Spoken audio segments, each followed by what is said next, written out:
मुलायम के जमाने में रंग में दिखे चाचा शिवपाल बन गए हीरो। मंगरू चाचा को बता दिया कौन है जीरो। योगी की भी हो गई बोलती बंद, लगा दिया जनता ने मुंह पर ताला।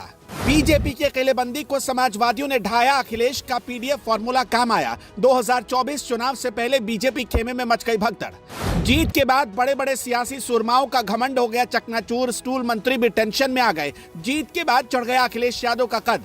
मऊ की घोसी में बीजेपी की करारी हार के बाद लखनऊ से दिल्ली तक सियासी खलबली मच गई है। जीत के लिए बीजेपी ने तो एड़ी चोटी का जोर लगा दिया, मंत्रियों की फौज उतार दी थी, लेकिन चाचा शिवपाल यादव के चक्रव्यूह के आगे सारे सियासी धुरंधर ढेर हो गए। योगी से लेकर उनके मंत्रियों की शिवपाल यादव ने जब कलई खोलनी शुरू की तो जनता ने बीजेपी प्रत्याशी को कहीं का नहीं छोड़ा। इस जीत के साथ ही चाचा की चारों ओर वाहवाही हो रही है, तो वहीं अखिलेश यादव का इंडिया गठबंधन में कद बढ़ गया। ये कहना गलत नहीं होगा कि अब अखिलेश के दोनों हाथों में लड्डू है।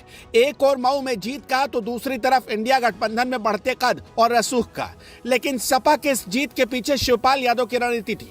कड़ी धूप में 68 साल के शिवपाल ने यह बता दिया कि समाजवादियों का जोश कितना हाई रहता है। ओपी राजभर के मुंह पर तो ऐसा ताला लगाया कि वो ना इधर के हो पाए ना उधर के, यहाँ तक कि अपनी ही पार्टी के प्रत्याशियों का सत्यानाश कर दिया। कौन है वो, उसके बारे में आगे बताएंगे, लेकिन यहाँ सबसे बड़ी बात यह है कि शिवपाल यादव की रणनीति और अखिलेश यादव के पीडीएफ फॉर्मूले ने बीजेपी नेताओं के पसीने छुड़ा दिए। मीडिया रिपोर्ट्स के मुताबिक अखिलेश यादव 2022 के यूपी चुनाव के बाद से सपा के पक्ष में नया सियासी सामाजिक समीकरण गढ़ने की कोशिश में लगे हुए हैं।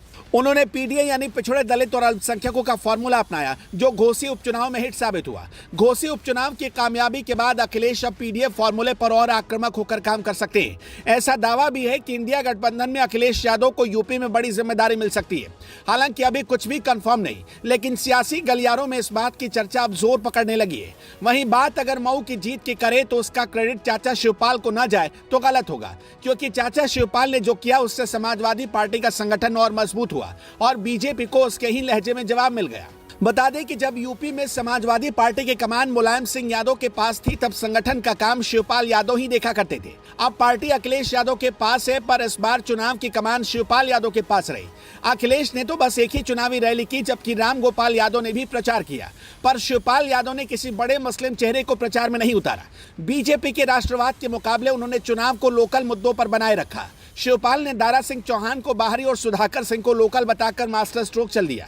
चाचा शिवपाल और भतीजे अखिलेश की जोड़ी ने बीजेपी को चारों खाने चित कर दिया, जिसके बाद से चाचा शिवपाल की तारीफ हर समाजवादी कर रहा है। और ओपी राजभर जो बार बार चाचा शिवपाल के लिए भविष्यवाणी करते थे, उनके मुंह पर भी करारा तमाचा पड़ा है, क्योंकि ओपी राजभर ने एड़ी चोटी का सीट जीतने के लिए जोर लगा दिया था, लेकिन वो कुछ भी नहीं बिगाड़ पाए, उल्टा अपने ही प्रत्याशी को ले डूबे। अब तो ये भी मीडिया रिपोर्ट्स में कहा जा रहा है कि यूपी में बीजेपी की नहीं बल्कि कई भावी मंत्रियों की हार हुई है।